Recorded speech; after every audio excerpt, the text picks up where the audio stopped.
Wide receivers? Yep. Wide receivers. Do you want to start us off this time, Zach? I can start us off this yep. time. Yeah, that's fine with me. So I think the top two is going to be a pretty common top two, Rice and Moss. Yeah. Literally two of the most athletic human beings of all time. Moss more than Rice, but Rice was just a better route runner, called the ball better. Yeah. Moss was just a unicorn. Yeah. Literally insane. That goes without saying. He was drafted at Area 51. That's what they made him. No human does what he did ever. Straight cash, homie. Straight Moss. When you invent a way to get like embarrassed, a way to embarrass people, that's how like great you are. Yeah. Right. Like.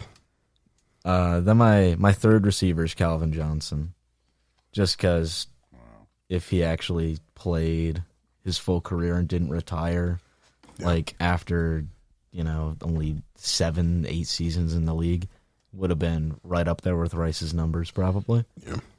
And then as some of my other receivers that I have as my backups, I have Chris Carter, literally caught every single ball you threw at him.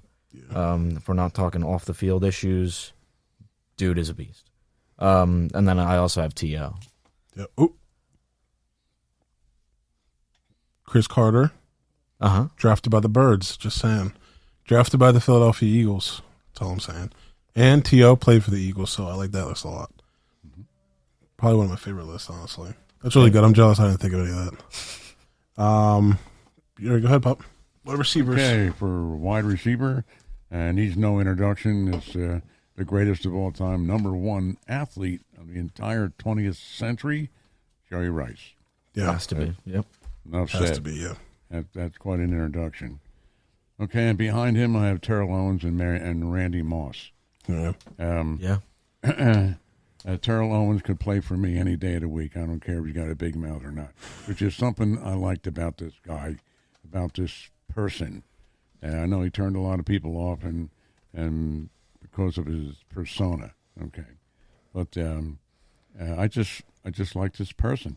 Okay, there's a person I want to mention from my childhood, which it was my mentor, the person I thought about it when I was trying to make split end for my high school team. And I did make that, played 4 games, and it broke my leg, and that was it for football for me. Yeah. And I finally realized that I didn't have the body type for that. I had a desire. I had some talent. I could catch the ball. But I just didn't have the resiliency or the speed, what they were looking for. The starter, Eddie Muntz, well, he was hurt, and so they put me in. And I caught 4 touchdown passes in 4 games. And the 4th game, I broke my leg. On the 1-yard line, came down with the ball, didn't fumble.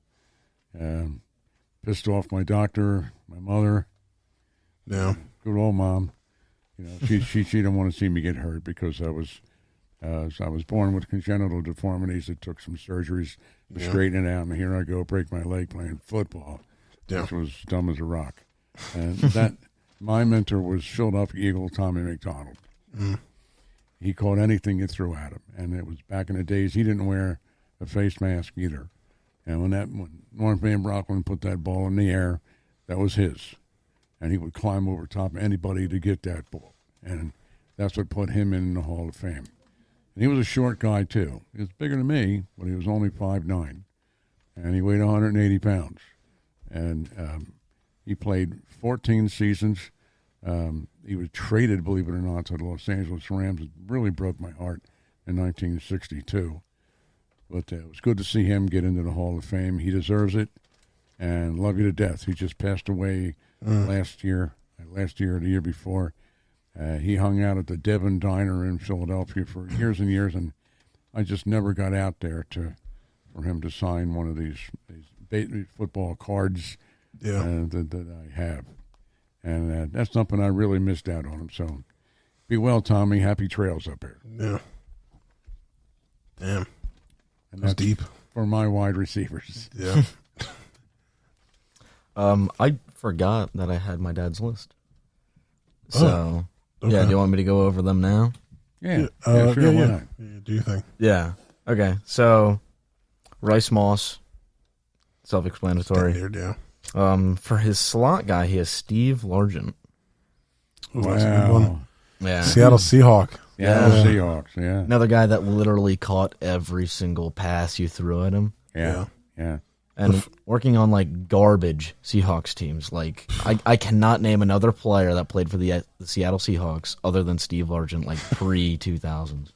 Yeah, nobody knew about the Seahawks until Russell Wilson went there. Exactly. Nobody knew. Yeah. And then he also has Calvin Johnson and Chris Carter as his two backups. Absolutely. Yeah. Jeez. I have Calvin Johnson down here, but I didn't mention him. Sorry, Cal. I love you to death. Yeah, Calvin Johnson. Is that all your wide receivers? Yeah, I had Jerry Rice, Terrell Owens, and I had Marvin Harrison, and Calvin Johnson, Randy Moss. Right. And, man, I love them all. And, of course, my buddy Tommy. Yeah. That was a good one. I didn't even think about that, Tommy McDonald. Yeah, because I know that name. Like, when you mention it, I'm like, oh, he played for the Eagles. How did I not? Yeah. He was in the Hall of Fame. Damn. I didn't even think about that. Yeah. I mean, pretty similar. I mean, I got Jerry Rice. I actually don't have Randy Moss on mine. What? Yeah, it's. I know he's a unicorn, but for me, I actually have Michael Irvin on mine. I don't think he's better than Randy Moss. I think Randy Moss is probably better than Michael Irvin, right? But if I'm talking about like absolute terror to watch the Eagles just get burned by him consistently, it's always Michael Irvin. It's always Michael Irvin. He's always telling you about it. It's always like, oh, the Eagles fans. He's always talking about the Eagles fans. He's like, he's like, how can you say anything about Dallas fans if you're an Eagles fan? So, to me, I like Michael. Again, off the field stuff, kind of. Actually, almost everyone on that team, the Dallas like dream team, the triplets, everyone had off the field issues, aside from Emmitt Smith. But yeah, so I got Jerry Rice, Michael Irvin. It's just a hard pick because. Deep cut Eagles. That's just deep cut Eagles trauma. And then I have Calvin Johnson, and then the last one I have Isaac Bruce. Underrated Isaac Bruce. Yeah, wow, I thought Isaac Bruce was one of the more like unsung heroes. He was like a Marvin Harrison kind of, where he's Greatest Show on Turf. Yeah, yeah. And I think he was sort of just because everyone else was so boisterous on Greatest Show on Turf. It was like, everyone was like, Torrey Holt. It was Torrey Holt. Either one was open. Yeah. Bruce or Holt. Yeah, and Bruce was just a consummate professional. Like they were like, he was just matter of fact. Like he wasn't really a talker, right? Or like some people would put on the field, people that played against them.